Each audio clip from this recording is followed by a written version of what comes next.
Could you be considered a statutory employee? What are the requirements and what are the benefits?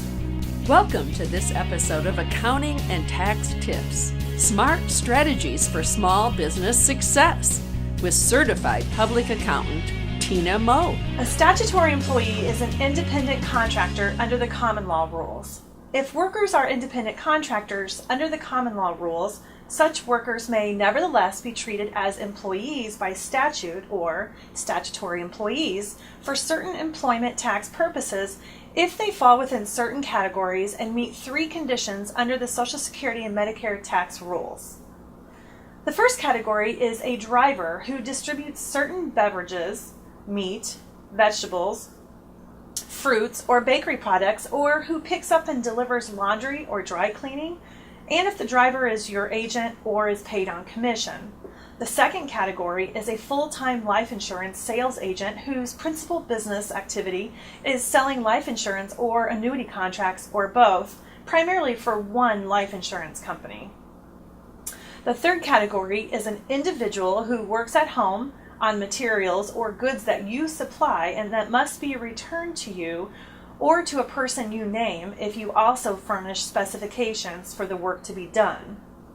And the fourth and final category is a full-time traveling or city salesperson who works on your behalf and turns in orders to you from wholesalers, retailers, contractors, or operators of hotels, restaurants, or other similar establishments. The goods must be merchandise for resale or supplies for use in the buyer's business operation. The work performed for you must be the salesperson's principal business activity.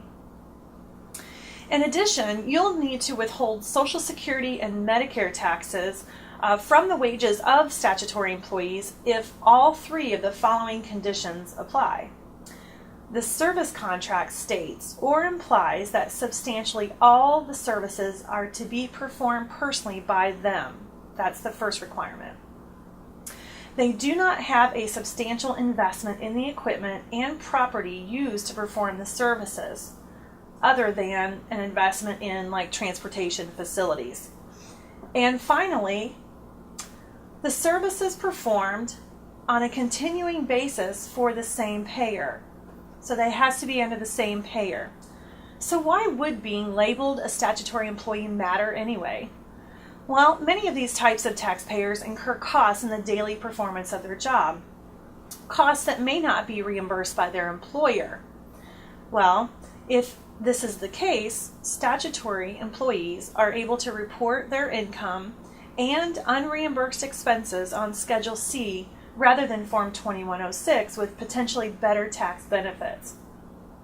Schedule 2106 is used to report unreimbursed employee business expenses, but for taxpayers who are subject to AMT or alternative minimum tax, this can be added back and used in the calculation of AMT and the benefit is lost. Huh? For more information on this topic and other riveting tax topics, visit my website at www.actservices-inc.com.